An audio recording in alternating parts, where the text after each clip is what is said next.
केंद्र सरकारने युद्धजन्य परिस्थितीत देशाच्या सुरक्षिततेच्या दृष्टीने मॉक ड्रिल करण्याचे सर्व राज्यांना निर्देश दिले होते आणि त्याच अनुषंगाने युद्धजन्य परिस्थिती उद्भवल्यास कमीत कमी वेळेत अधिकाधिक नागरिकांपर्यंत मदत पोहोचविण्यासाठी खबरदारी घेण्याच्या दृष्टीने दक्षता म्हणून जिल्हाभरात एकाच वेळी मॉक ड्रिल घेण्यात आले। आपत्कालीन परिस्थिती निर्माण झाल्यास जीवितहानी टाळण्याच्या दृष्टीने सादर करण्यात आलेले विविध प्रात्यक्षिके सर्वांनाच उपयोगी पडणार असल्याचे जिल्हाधिकारी अनिल पाटील यांनी सांगितले। सजग राहावं म्हणून आपण हा आजचा मॉक ड्रिल घेतलेला आहे। आपल्याला माहिती आहे की काल रात्री आपला पाकिस्तानच्या 9 ठिकाणी स्ट्राईक करून आपल्या इंडियन आर्मीने काम पूर्ण तमाम केलेलं आहे। त्याचा रिपरकशन्स किंवा त्याचा बदला म्हणून कदाचित आपल्याकडे पाकिस्तानकडून पण अटॅक होऊ शकतो। तर या अनुषंगाने आपली काय तयारी आहे, सामान्य नागरिक म्हणून आपण कसं त्याला फेस करायचं आहे, हा एक उद्देश आपल्या या मॉक ड्रिल घेण्यामागे होता। आपल्या लोकांनी मला बघितलंच नव्हतं की कसं म्हणजे ऑपरेशन करायचं आहे किंवा जखमी झाल्यावर किंवा काय काय काय करायचं आहे, कसं आपल्याला स्वतःला हेड करायचं आहे, कुठून लपायच्या जागा कुठे असल्या पाहिजेत। त्यामुळे मोकळ्या जागेत सगळ्यांनी यावाची अपेक्षा नसते। यावेळेला आपण जिथे जिथे चांगली इमारत आहे, जी स्ट्रॉंग इमारत आहे, त्या इमारतीमध्ये आज जाऊन थांबावं।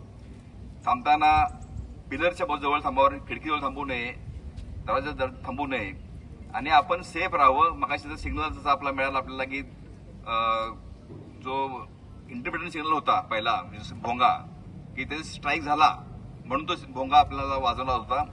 शेवटचा भोंगा वाजला तो स्ट्रेट सरळ वाजला भोंगा, एकसारखा म्हणजे ते आपलं काम सगळं स्ट्राईक संपलेलं आहे। आपण आता बाहेर यायला हरकत नाही।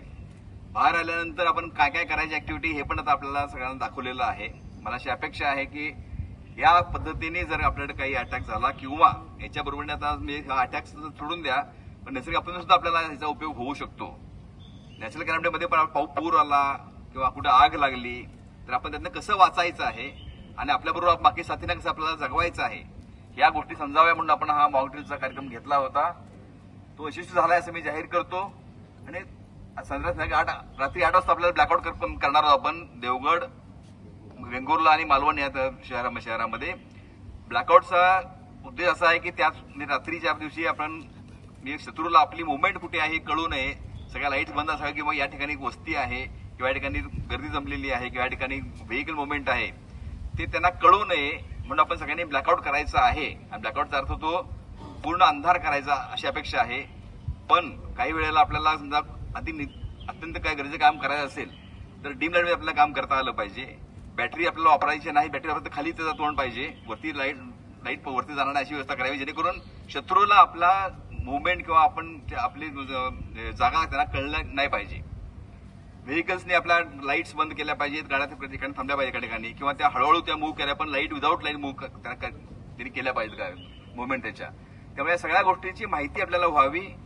आपत्तीच्या काळामध्ये आपण कसं आपली बिहेवियर कसा असावं, वागणूक कसं असावी आणि आपण लोकांना कसं मदत करू शकू हेही बघायचं आहे। कारण आपण संपल्यानंतर जे कॅज्युअलिटीज आहेत किंवा जखमी झालेले लोक जे आहेत त्यांना आपल्याला जीवन त्यांना द्यायचं असेल तर आपल्याला त्यांना मूव्ह कशी मुवमेंट करायची आहे, त्यांना कुठे घेऊन जायचं आहे, हॉस्पिटल कुठे आहे, या सगळ्या माहिती आपल्याला असणं आवश्यक आहे। किंवा आता बघायचं बघितलं आपण फायर फायटिंगचं कसं ऑपरेट करायचं आहे हे पण आपल्याला कळलं पाहिजे। म्हणजे मशीन आपल्याला असते पण आपण वापरू शकत नाही कारण आपल्याला माहिती नसतं कसं वापरायचं ते। त्यामुळे ही जाणीव सगळ्यांना व्हावी म्हणून आपण हा ड्राईव्ह घेतला होता, आज तो पूर्ण झाला आहे।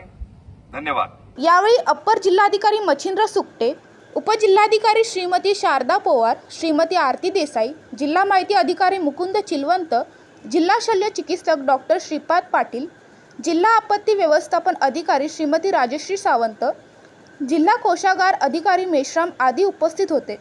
यावेळी केंद्रीय संरक्षण दल, जिल्हा प्रशासन, पोलीस, आरोग्य, अग्निशमन दल, महाविद्यालयीन विद्यार्थी, राष्ट्रीय सेवा योजना आणि नेहरू युवा केंद्राच्या वतीने आपत्कालीन परिस्थितीमध्ये काय करावे आणि काय करू नये याबाबतचे प्रात्यक्षिके देखील दाखविण्यात आली। सिंधुदुर्ग जिल्ह्यात दुपारी 4 वाजता मालवण, वेंगुर्ला, कणकवली, देवगड, तिलारी प्रकल्प तसेच ग्रामीण भागात देखील मॉक ड्रिल पार पडले। पंकज मडये, जनशक्ती, सिंधुदुर्ग। अरे तुम्ही अजून आमच्या चॅनलला सबस्क्राइब नाही केलं तर लगेच जनशक्ती चॅनलला सबस्क्राइब करा आणि बेल आयकॉनवर क्लिक करा आणि रहा अपडेट।